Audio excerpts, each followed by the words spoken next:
Est-ce que vous allez bien? Ah, c'est un petit amen. Est-ce que vous allez bien? Alors, j'aimerais vous souhaiter la bonne année à vous qui êtes présents, à vous qui nous regardez en ligne, que Dieu vous bénisse. Est-ce que vous êtes dans la joie? Moi, je suis dans la joie. En tout cas, je remercie vraiment le Seigneur qui me permet de vivre 2024. C'est pas tout le monde qui a eu cette grâce, mais Dieu nous permet d'être là et de respirer une nouvelle année. Que tu puisses dire à ton voisin bonne année. Peut-être que tu lui as pas dit, je sais pas. Bonne année. Dis-lui que Dieu te bénisse. Vraiment. Seigneur, vraiment, nous sommes heureux d'être dans ta présence. Et nous voulons encore que ton nom résonne dans ce lieu. Nous voulons que ta présence envahisse ce lieu. Que ton amour envahisse ce lieu, Seigneur. Alléluia.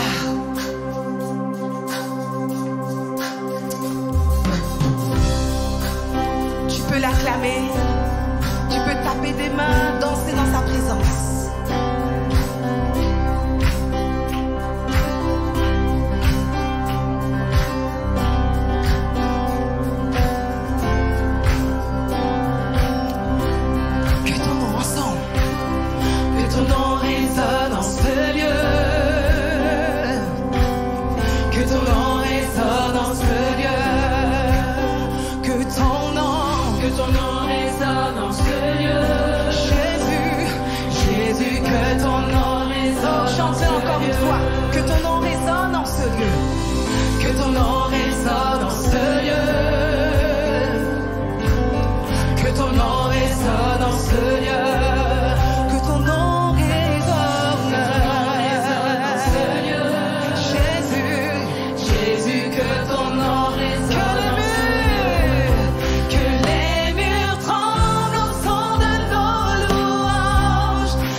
Réponds sur nous.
acclamer ce Dieu merveilleux. Tu peux acclamer ce Dieu glorieux. Alléluia. Merci Seigneur Jésus. À toi toute la gloire, Seigneur.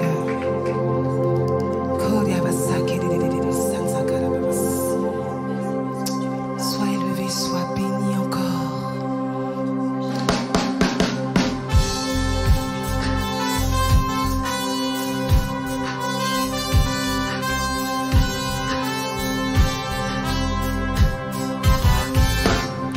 Tu étais là dès la création, Fils unique du Dieu très haut.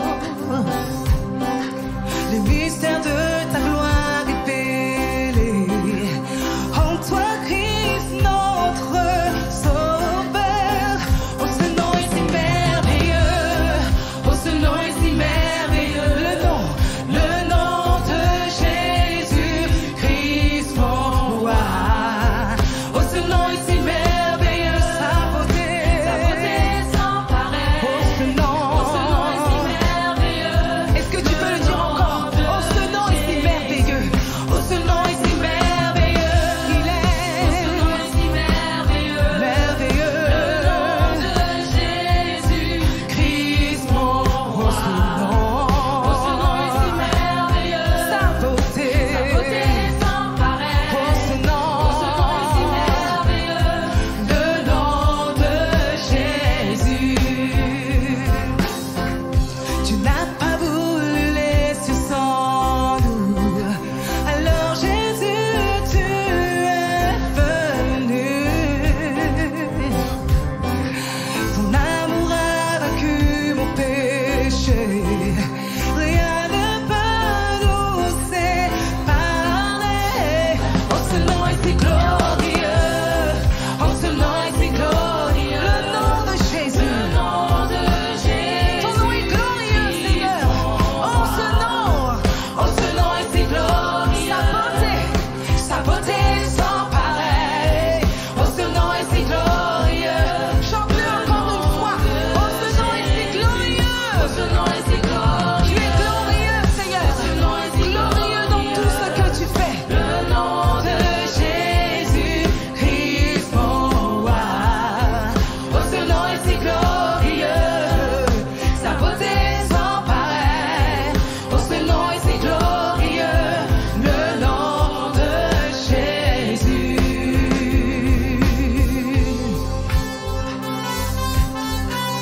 Oh, Seigneur, je ne pourrais témoigner tout ce que tu as fait pour moi. Je ne pourrais témoigner ta grandeur dans ma vie. Je ne pourrais témoigner, Seigneur, ta bonté dans ma vie. Je ne pourrais témoigner ton amour dans ma vie. Parce que tu es tellement grand. Parce que cela me dépasse, Seigneur. Oh.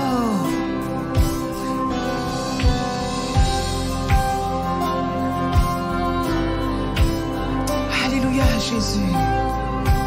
On va dire ensemble la terre. La terre a tremblé, le voile s'est déchiré, les armes la mort et le péché.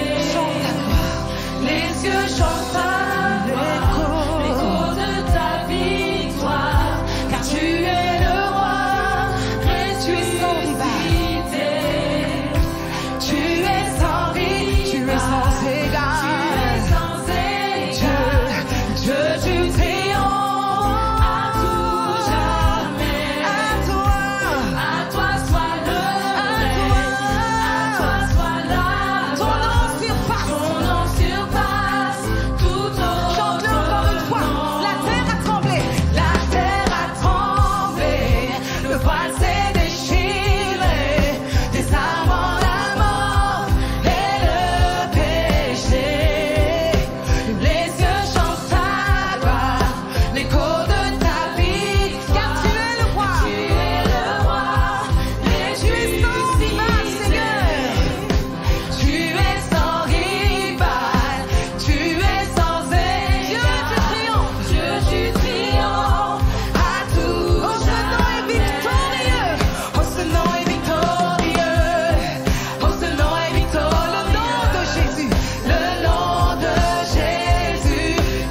Alléluia. Seigneur, ton nom est victorieux.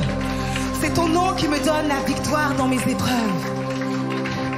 Et même quand tout me semble perdu, Seigneur, je sais que j'ai la victoire en toi. Parce que tu me soutiens. Parce que tu marches devant moi. Et je réalise que tu as tant fait pour ma vie. Alléluia.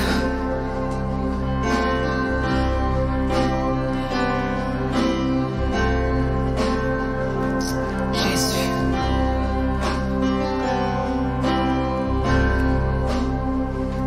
Nous voici, sans savoir comment tout finira, mais sûr que par la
acclamer ton Dieu qui a tant fait pour toi, qui a tant fait pour toi. Sois reconnaissant envers lui. Si en 2024 tu es encore là, c'est par sa grâce, c'est parce qu'il a tant fait pour toi. Alléluia. Merci Jésus. Merci Jésus.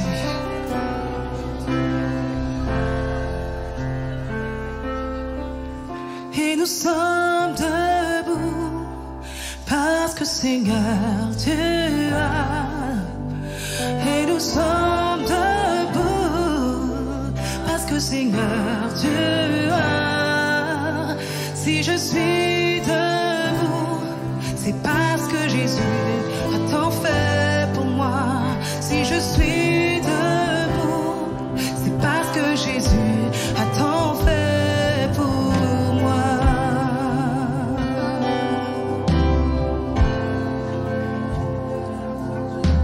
Tu as tant fait. Tu as tant fait. Jésus, tu as tant. Quand tout semblait perdu, tu as tant fait. Tu as tant. Quand toutes les portes étaient fermées, tu as tant. Quand j'étais découragé, tu as tant fait. Quand je n'y croyais plus, tu as tant fait. Quand je n'y croyais plus, tu as tant fait. Oui pour nous, tu as tant fait. Oui pour nous, oui pour moi tu as tant fait. Oui pour moi tu as tant. Sois reconnaissant ce matin. Oui pour moi tu as tant fait. Oui pour moi tu as tant fait. Oui pour moi tu as tant fait. Oui pour moi tu as tant fait. Oui pour moi tu as tant fait. Oui pour moi tu as tant fait. Oui pour moi tu as tant fait. Oui pour moi tu as tant fait. Oui pour moi je suis reconnaissante. Oui pour moi je suis reconnaissante. Oui pour moi je suis reconnaissante. Reconnaissante. Tu as tant fait. Oui pour moi tu as tant fait. Tu as tant fait. Tu as tant fait. Tu as tant fait. Tu as tant fait. Tu as tant fait. Tu as tant fait. Tu as tant fait. Tu as tant fait. Tu as tant fait. Tu as tant fait. Tu as tant fait. Tu as tant fait. Et je sais. Pour moi tu as tant fait. Si je suis debout, c'est parce que Seigneur tu as. Si nous sommes debout, c'est parce que Seigneur tu as. Si nous sommes debout, parce que Seigneur tu as tant fait.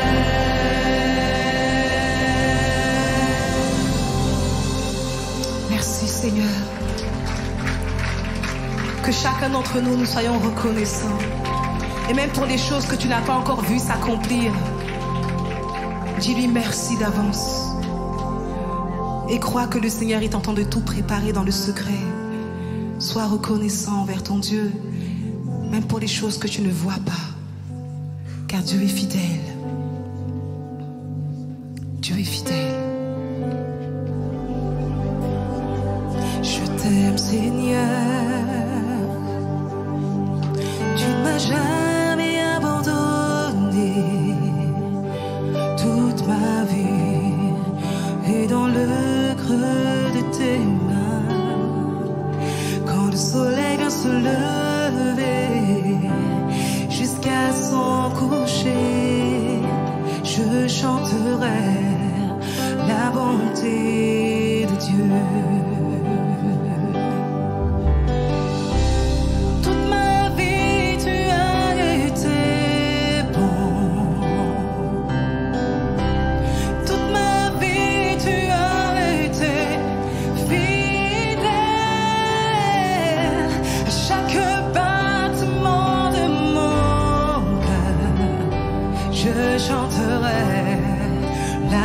bonté de Dieu.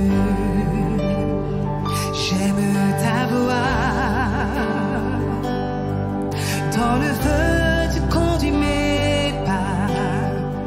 Dans la vallée, tu te tiens tout près de moi. Je sais que tu es mon Père et aussi mon ami. Je chanterai la bonté de Dieu. Ensemble toute ma vie. Toute ma vie tu as été bon. Toute ma vie tu as été fidèle. À chaque battement de mon cœur, je chanterai la bonté de Dieu. Chante-le encore une fois. Toute ma vie tu as été bon. Toute ma vie tu as été bon. Oh, toute ma vie. Toute ma vie tu as été fidèle. À chaque battement de mon cœur, je chanterai la bonté de Dieu. Je chanterai la bonté de Dieu. Je chanterai la bonté de Dieu. Oh, encore une fois, je chanterai. Je chanterai la bonté de Dieu. Je chanterai la bonté de Dieu. Ta bonté court après moi, ton amour me poursuit. Ta bonté court après moi, ton amour me poursuit. Je viens déposer mon cœur à tes pieds et te donner ma vie. Oh, ta bonté court après moi, ton amour me poursuit. Ta bonté court après moi, ton amour me poursuit. Ta bonté court après moi, ton amour me je viens déposer mon cœur à tes pieds et te donner ma vie. Oh, ta bonté court après moi, ton amour me poursuit. Ta bonté court après moi, ton amour me poursuit. Ta bonté court après moi, ton amour me je viens déposer mon cœur à tes pieds et te donner ma vie. Oh, ta bonté court après moi, ton amour me poursuit. Toute ma vie tu as été bon. Chante-le, toute ma vie tu as été fidèle. À chaque battement de mon cœur, je chanterai la bonté de Dieu. Je chanterai la bonté. Je chanterai la bonté. Je chanterai la bonté.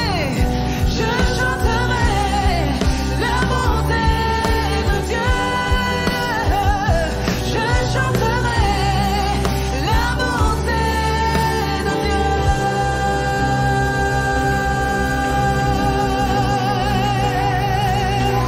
Alléluia. Ta bonté est merveilleuse, Seigneur. Je la chanterai en tout temps. Et donne-moi la force de la chanter dans les bons comme dans les mauvais moments, Seigneur. À toi toute la gloire. Amen.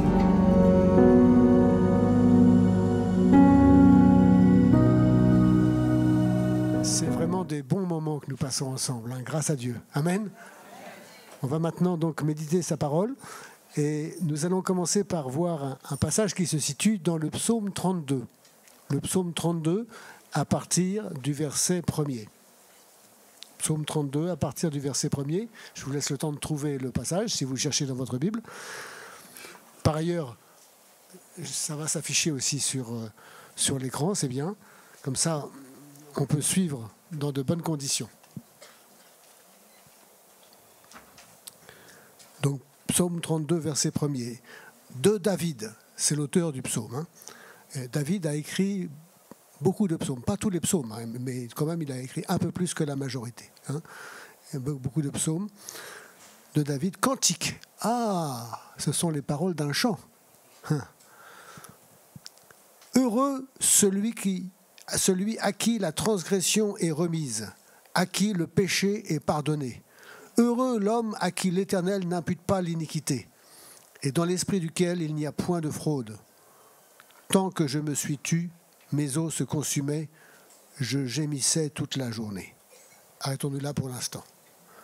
D'abord, numéro 1, ce que j'aimerais dire, c'est que ce psaume commence par le mot « heureux ». Et le mot « heureux » est répété 2 fois.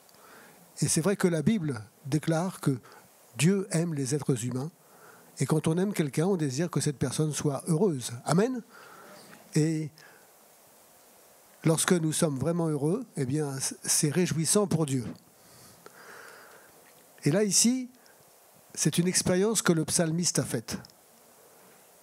Il a découvert le bonheur, mais avant de découvrir le bonheur, il s'est trouvé dans une situation qui était vraiment très difficile à vivre. Au verset 3, il dit « Je gémissais toute la journée ». Pourquoi ? Eh bien, parce que les péchés qu'il avait commis étaient dans son cœur et il ne pouvait pas être heureux. C'était un fardeau très lourd à vivre intérieurement, dans son cœur. Et puis à un certain moment, il s'est dit « Non, ça ne peut pas durer comme ça. Je vais avouer mes péchés à Dieu, je vais lui demander pardon. » Et c'est ce qu'il a fait de tout son cœur. Il a dit au verset 5, « Je t'ai fait connaître mon péché. Je n'ai pas caché mon iniquité. J'ai dit, j'avouerai mes transgressions à l'Éternel. Et tu as effacé la peine de mon péché. » Alléluia. Vous voyez ? Jusque-là, il cachait tout ça, il n'était pas honnête devant Dieu, mais Dieu connaît toutes choses. Mais Dieu a voulu que nous soyons libres. Et Dieu désire que nous soyons authentiques, que nous soyons sincères. Amen. Et donc, il a décidé de demander pardon à Dieu pour tous ses péchés. Et il a été pardonné. Et la souffrance intérieure a disparu. Et il a commencé à découvrir le bonheur intérieurement. Vous voyez, le bonheur, ce n'est pas toujours une affaire de circonstances favorables. Le bonheur, c'est aussi sur le plan intérieur.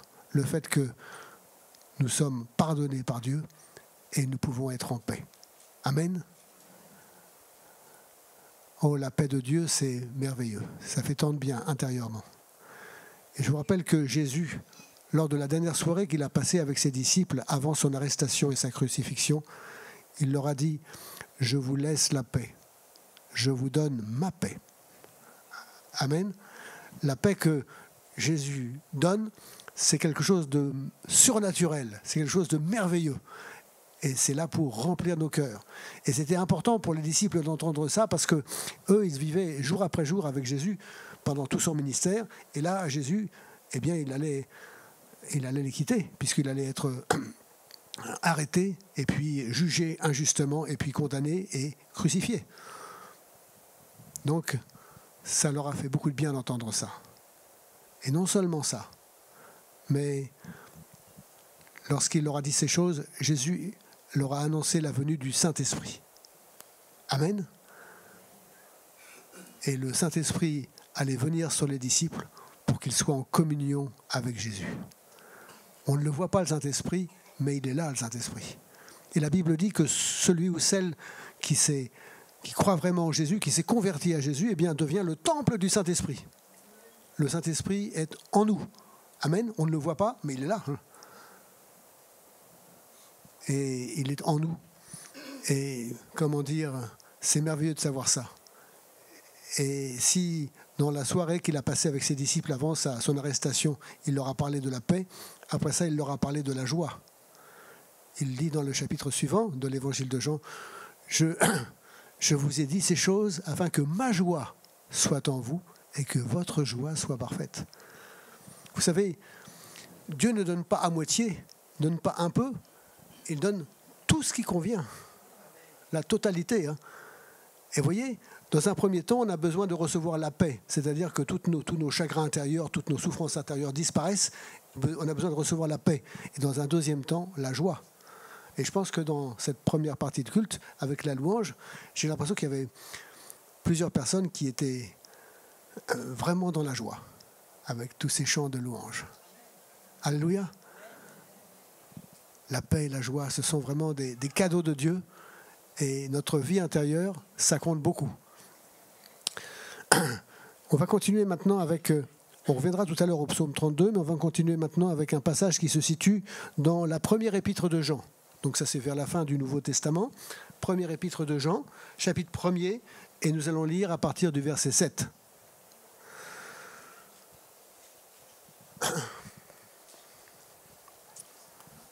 Merci pour les personnes qui s'occupent de la vidéoprojection. C'est bien, ça s'affiche. Donc, 1 Jean, chapitre 1er, verset 7. Mais si nous marchons dans la lumière c'est Jésus. Jésus a dit que je suis la lumière du monde. Celui qui me suit ne marchera pas dans les ténèbres, mais il aura la lumière de la vie. Alléluia. Donc si nous marchons, voilà, que nous sommes... Donc attendez. Si nous marchons dans la lumière, comme il est lui-même la lumière, nous sommes mutuellement en communion. Ça, c'est important, être en communion avec Dieu. C'est fondamental et ça fait tellement de bien. Et le sang de Jésus, son Fils, nous purifie de tout péché. Ah, il faut comprendre ce passage. Le sang de Jésus. Pourquoi ? Eh bien parce que effectivement, il n'a pas versé son sang comme ça. Non, c'est pas une piqûre, c'est pas ça du tout. C'est que sur la croix, il a été cloué sur la croix. Ses mains ont été clouées, ses pieds aussi ont été cloués. Donc déjà, ça a fait couler du sang. Et puis, pendant des heures et des heures, il est resté sur la croix. Et puis, il est mort à environ 3 heures de l'après-midi, après avoir été crucifié de bonne heure. 3 heures de l'après-midi, il est mort. Et juste après sa mort, il y a des soldats romains qui sont passés. Et les soldats romains qui passaient, justement, parce que Jésus a été crucifié, mais il y avait d'autres personnes qui étaient crucifiées. Il y avait pas mal de brigands qui n'étaient pas bons. Et ils sont passés. Et justement, il y avait des personnes qui n'étaient pas encore mortes. Et c'était de rompre les jambes, de couper les jambes pour que les personnes meurent. Vous vous rendez compte que c'était cruel comme châtiment. Et ils arrivent devant Jésus. Ils voient que Jésus est mort. Il venait de mourir. Alors qu'est-ce qu'il a fait ? Un soldat romain, il n'a pas coupé ses jambes. Il a donné un coup de lance dans son ventre. Et là, le sang a coulé. Alléluia. Jésus avait fini son œuvre. Il a dit à la fin, juste avant de mourir, tout est accompli. Ça y est, sur la croix, il avait tout accompli pour expier définitivement et complètement tous nos péchés. La Bible nous dit que le châtiment qui nous donne la paix est tombé sur lui. Alléluia. Et donc voilà, c'est son sang qui purifie de tout péché. D'accord ? Alléluia. Nous continuons au verset 8. Si nous disons que nous n'avons pas de péché, nous nous séduisons nous-mêmes. Nous nous séduisons nous-mêmes, on peut traduire aussi, nous nous trompons nous-mêmes. On peut traduire aussi, nous nous mentons à nous-mêmes. D'accord ? Ça veut dire qu'on n'est pas authentique, on n'est pas vrai, et c'est un comportement faux. Et ça arrive sur cette terre, malheureusement, qu'il y ait des comportements faux. Nous nous séduisons nous-mêmes et la vérité n'est point en nous. Si nous confessons nos péchés, il est fidèle et juste pour nous les pardonner et pour nous purifier de toute iniquité. Donc, quand on se convertit à Jésus, c'est important de demander pardon à Dieu de tout notre cœur, au nom de Jésus, pour tous nos péchés. Et on est pardonné et purifié. Et pas qu'un peu, totalement. Et puis par la suite, en tant que chrétien, ça peut nous arriver, on n'est pas parfait, on grandit dans la connaissance de Dieu, on grandit, c'est progressif. On tend vers la perfection, mais enfin bon, on n'en est pas encore tous arrivés à la perfection. Tous, on a encore des progrès à faire. Et il y a des moments où on dit quelque chose qu'on n'aurait pas dû dire, où on fait quelque chose qu'on n'aurait pas dû faire. Bon, ça peut nous arriver. Mais si ça nous arrive, qu'est-ce qu'il faut faire ? Il ne faut pas attendre la prochaine cérémonie, venir attendre le dimanche suivant, etc. Non. à ce moment-là, on s'isole quelques instants, là où on peut s'isoler, et puis là, on demande pardon à Dieu pour ce péché-là qu'on vient d'accomplir. On lui demande pardon de tout notre cœur, au nom de Jésus. Et qu'est-ce qu'il fait? Il nous pardonne et il nous purifie. Et du coup, on devient libre. Alléluia. Ça y est, c'est effacé. Amen. C'est effacé. Bien entendu, il y en a un qui n'est pas content, c'est l'adversaire de nos âmes. Satan et ses démons ne sont pas contents. Et alors eux, au contraire, la tactique habituelle, c'est pour ça que Satan est appelé dans la Bible l'accusateur. La tactique habituelle, c'est qu'ils justement ils essayent de nous culpabiliser. On a demandé pardon à Dieu pour tel péché ou telle chose. Vraiment, on lui a demandé sincèrement pardon au nom de Jésus. On est purifié. Mais Satan, non, on veut nous culpabiliser. Pourquoi? Parce que si on est culpabilisé, à ce moment-là, on n'a plus la force, on n'a plus la puissance de faire ce qu'on doit faire. Vous voyez, c'est une tactique militaire, ça, de la part de Satan. Hein. Il cherche à s'opposer au royaume de Dieu. Et donc, comment dire, c'est le père du mensonge, hein, Satan. Mais Dieu est un Dieu de vérité. Dieu n'aime pas le mensonge. Et nous, lorsqu'on est culpabilisé comme ça, alors qu'on a demandé pardon à Dieu, eh bien, à ce moment-là, comment dire, repoussons l'adversaire au nom de Jésus. Là, il faut exercer une parole d'autorité qui exprime notre foi en Jésus. Arrière de moi, Satan, au nom de Jésus. Va-t'en. Ah oui. Et vous allez retrouver la paix intérieure. Amen. Je continue maintenant et nous allons voir donc un passage dans l'Épître aux Romains, chapitre 8. Romains, chapitre 8.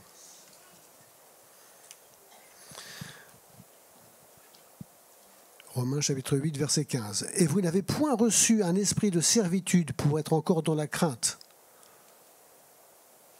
Vous voyez, comprenons bien les choses. Nous sommes libres. Libre, bien sûr, de faire le bien, hein, d'accord? Mais il y en a un qui veut nous mettre dans la crainte, dans l'esclavage, c'est Satan. D'accord? Alors là aussi, je tiens à dire une chose, parce que des fois, ce passage-là n'est pas bien compris. Dans la Bible, il est question d'avoir la crainte de l'Éternel. Attention, ce n'est pas dans le sens d'avoir peur de Dieu, c'est dans le sens d'avoir un profond respect pour Dieu. Amen. Mais là, ce n'est pas la même crainte. Là c'est une crainte humaine. Ça n'a rien à voir avec Dieu, là. Justement, c'est l'adversaire qui veut susciter cette crainte-là. D'accord? Vous n'avez point reçu un esprit de servitude pour être encore dans la crainte, mais vous avez reçu un esprit d'adoption par lequel nous crions « Abba, Père !» Alléluia. Vous voyez, on peut s'adresser à Dieu et l'appeler Père. D'ailleurs, c'est ce que Jésus nous a appris lorsqu'il nous a parlé de la prière. Notre Père qui es aux cieux, que ton nom soit sanctifié. Vous voyez, dans la prière, Jésus nous a appris à prier Dieu avec simplicité et avec respect. Vous voyez, on s'adresse à notre Père qui es aux cieux, que ton nom soit sanctifié, que ton règne vienne, que ta volonté soit faite sur la terre comme au ciel. Vous voyez, on s'approche de Dieu avec respect, et puis simplicité, et puis authenticité, on dit des choses vraies. Dieu est un Dieu de vérité. Amen. Alors, est-ce que ce n'est pas merveilleux de savoir que grâce à Jésus-Christ, nous sommes devenus des enfants de Dieu? Vous vous rendez compte? Le Dieu Tout-Puissant qui a créé les cieux et la terre, nous sommes devenus ses enfants. C'est génial. C'est super. Dieu est merveilleux et nous sommes devenus les enfants du Dieu Tout-Puissant qui est merveilleux. Alléluia.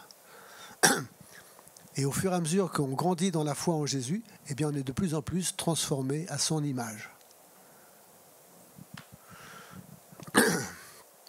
Alors verset 16, l'Esprit lui-même rend témoignage à notre esprit que nous sommes enfants de Dieu. Vous voyez, ici il est question d'un témoignage intérieur.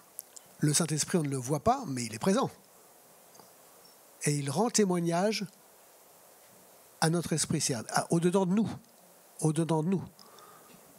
Ça veut dire que le Saint-Esprit peut parler à nos cœurs. Amen. Vous savez, le mot cœur dans la Bible a deux significations. Hein. Le mot cœur, bien sûr, c'est l'organe physique par rapport à la circulation du sang.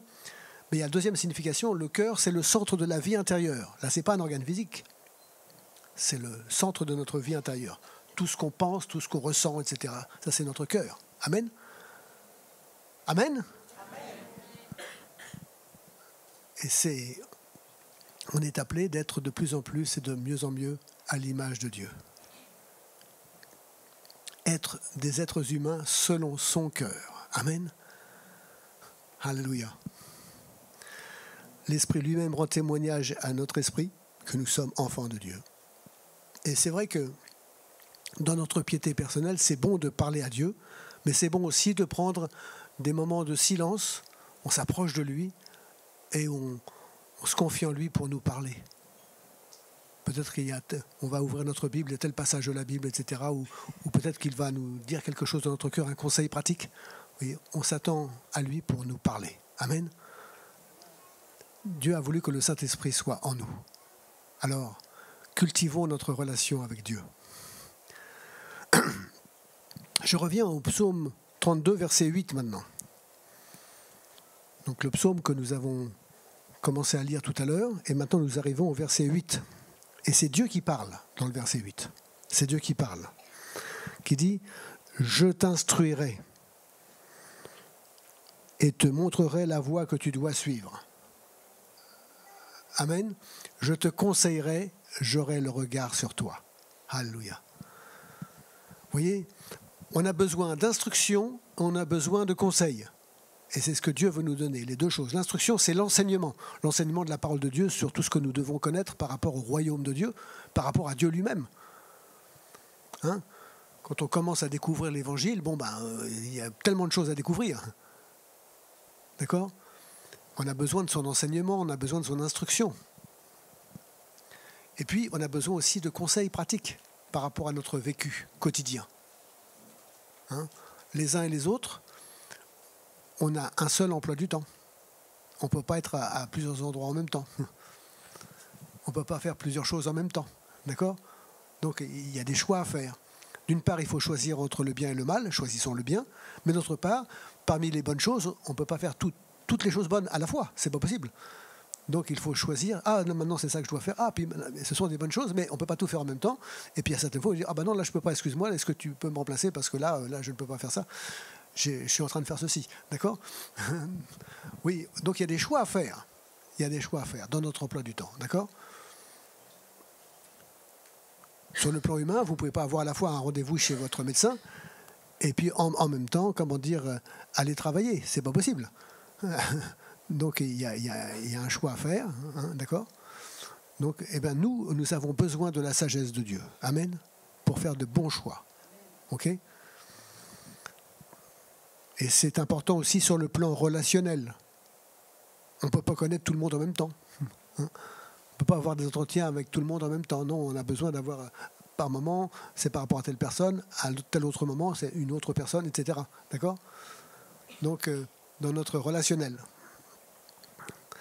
Voilà. Donc, c'est important ce que Dieu veut faire dans notre vie et c'est important de l'écouter. Nous allons maintenant passer à l'évangile de Matthieu. Évangile de Matthieu, chapitre 11. Venez à moi, vous tous qui êtes fatigués et chargés, et je vous donnerai du repos. Prenez mon joug sur vous et recevez mes instructions, car je suis doux et humble de cœur, et vous trouverez le repos pour vos âmes. Car mon joug est doux et mon fardeau léger. Alléluia.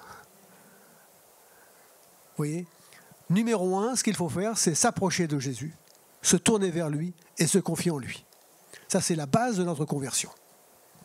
Se tourner vers lui, lui parler, se confier en lui et se soumettre à lui. Parce qu'il dit, venez à moi, et après ça, il dit, prenez mon joug sur vous. Et le joug, c'est le symbole de la soumission.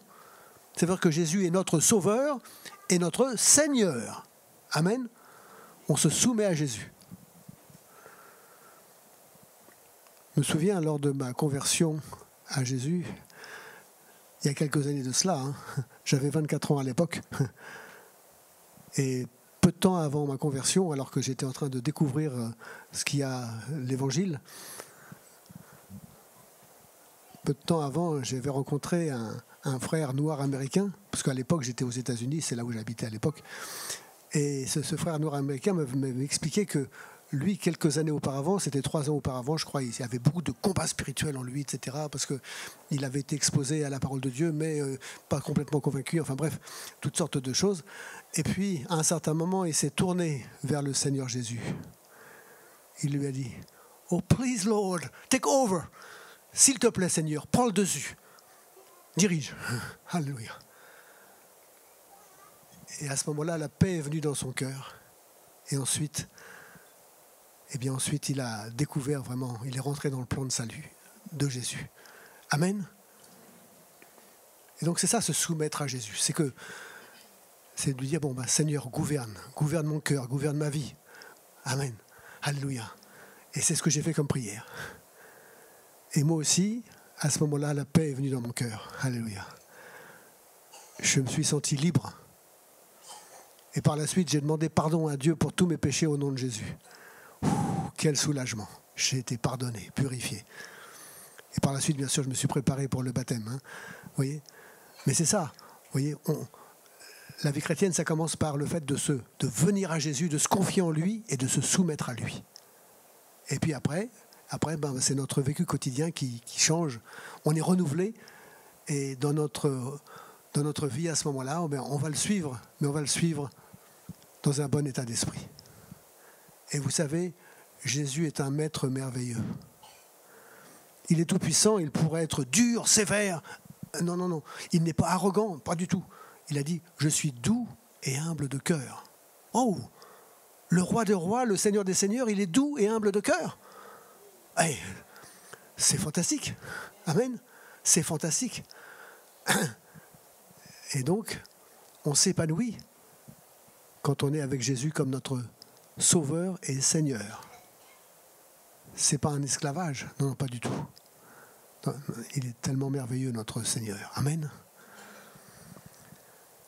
Il dit, prenez mon joug sur vous et recevez mes instructions. Donc, bien sûr, ça veut dire que dans notre vie quotidienne, c'est important de lire des passages de la parole de Dieu, hein, de lire.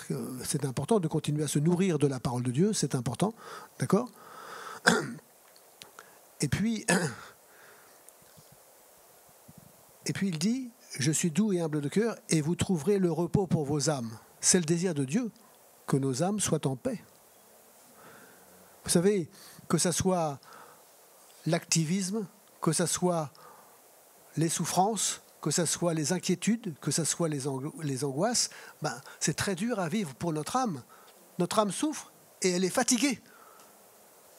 Quand vous êtes vraiment inquiet, quand vous êtes troublé, quand vous souffrez, vous dormez mal.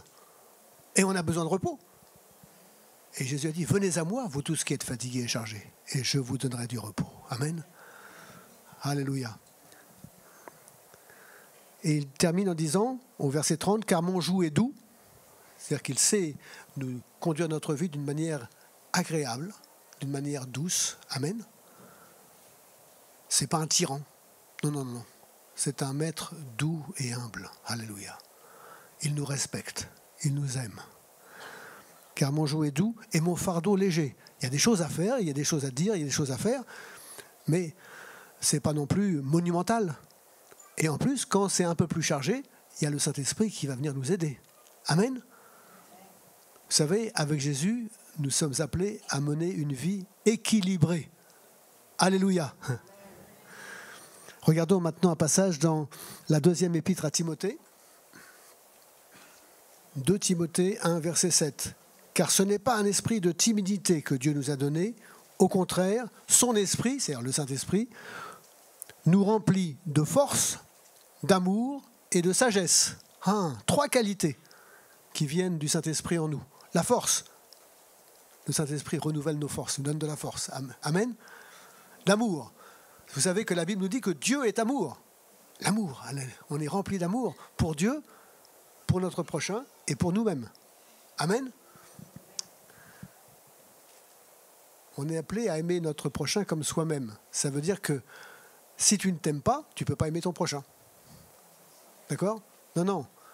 Il faut s'aimer soi-même parce que Dieu t'aime. Et puis aimer ton prochain parce que Dieu l'aime aussi. Alléluia. Donc, pas d'égoïsme. Et puis, le troisième point, c'est la sagesse. C'est vrai qu'on ne comprend pas beaucoup de choses dans ce qui se passe dans le monde actuel. Il y a beaucoup de choses qu'on ne connaît pas, qu'on ne comprend pas. Mais Dieu, lui, connaît tout. Et on a besoin de sa sagesse. Il fait tout avec intelligence. Alléluia. Un dernier passage, c'est un dernier verset que nous voyons maintenant dans l'Épître aux Éphésiens. Éphésiens, chapitre 2 et le verset 10. Éphésiens, chapitre 2, verset 10. L'apôtre Paul, qui a écrit cette épître, s'adresse à des personnes qui sont converties à Jésus, et il leur explique que c'est par la grâce qu'ils sont sauvés. De l'orgueil pour personne. C'est par la grâce de Dieu en Jésus-Christ qu'on est sauvés.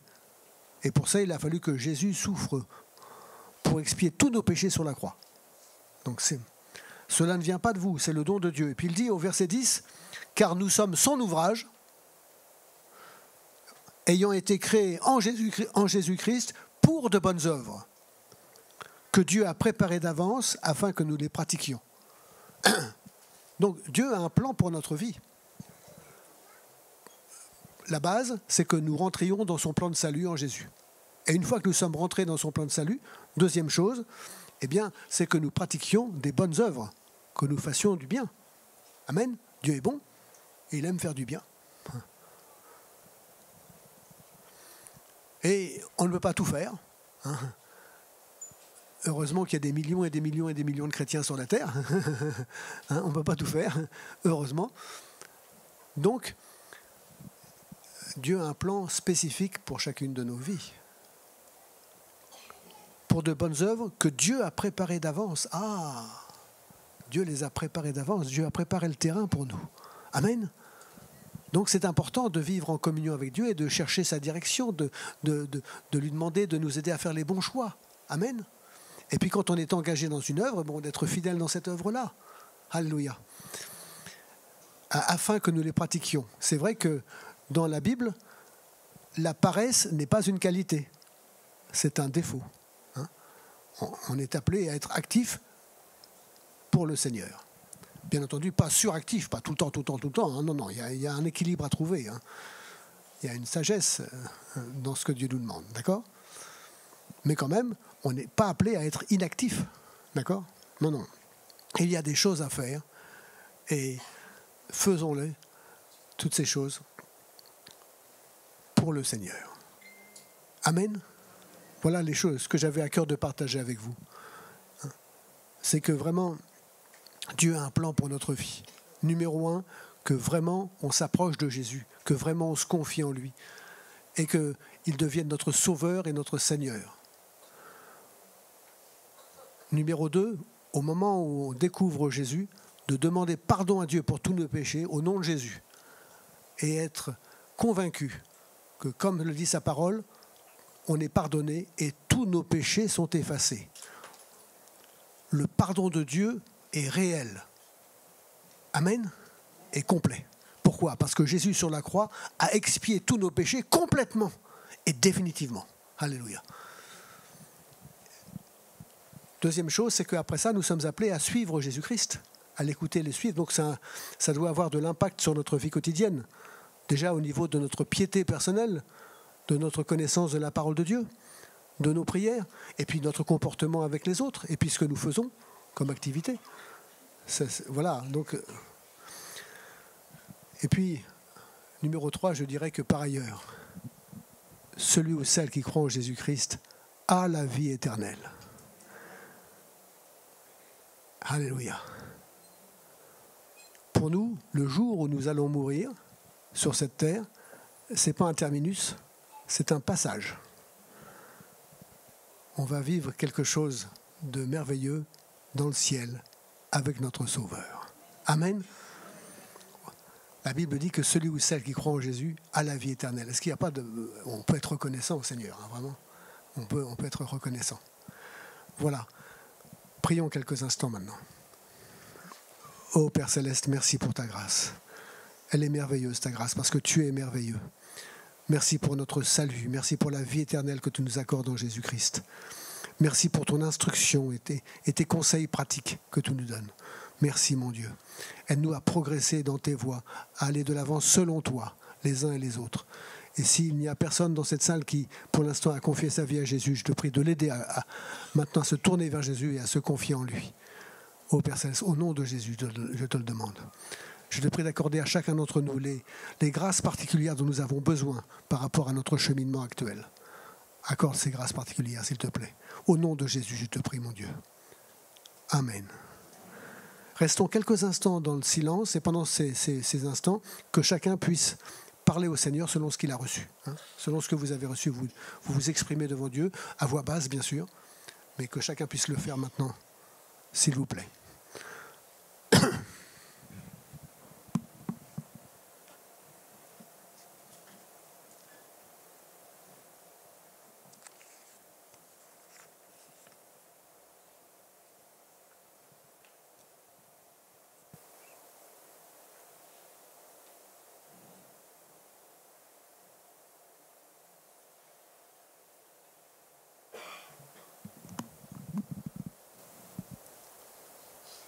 Oh merci mon Dieu, parce que tu es avec nous et en nous. Tu as connu ces moments, Seigneur. Et Seigneur, nous nous confions en toi pour que tu nous aides à bien comprendre ta parole et à l'appliquer dans nos vies. Merci pour la présence du Saint-Esprit en nous et avec nous. Oh Seigneur, aide-nous à progresser les uns et les autres selon toi, Seigneur notre Dieu. Au nom de Jésus, Seigneur, fais du bien à chacun selon ta grâce, s'il te plaît, selon ta sagesse. Au nom de Jésus, mon Dieu. Amen.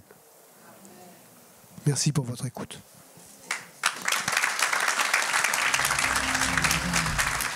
Est-ce que tu peux juste dire Dieu est bon? Dieu est bon. En tout cas, pour moi, il a été bon. Je ne sais pas pour toi, mais pour moi, il a été bon. Et je veux le chanter ce matin. Seigneur, tu as été bon. Alléluia. Merci, Jésus. Je crois que 2024 sera pleine de surprises pour nous. Alors je déclare d'avance, Seigneur, merci pour ta bonté.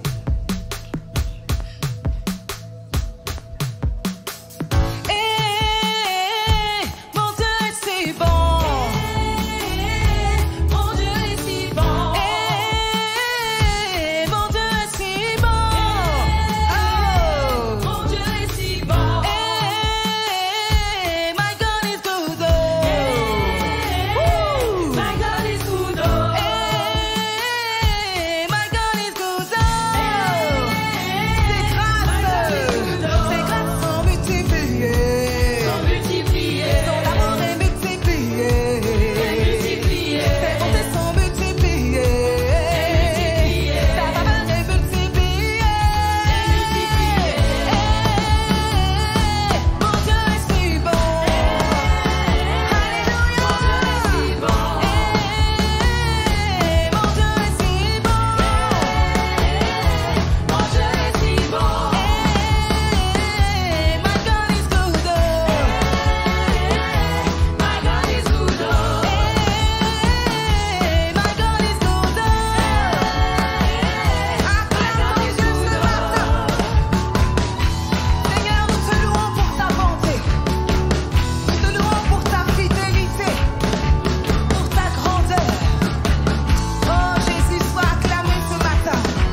lui dire que il est merveilleux, qu'il a gagné, qu'il croit qu'il a gagné.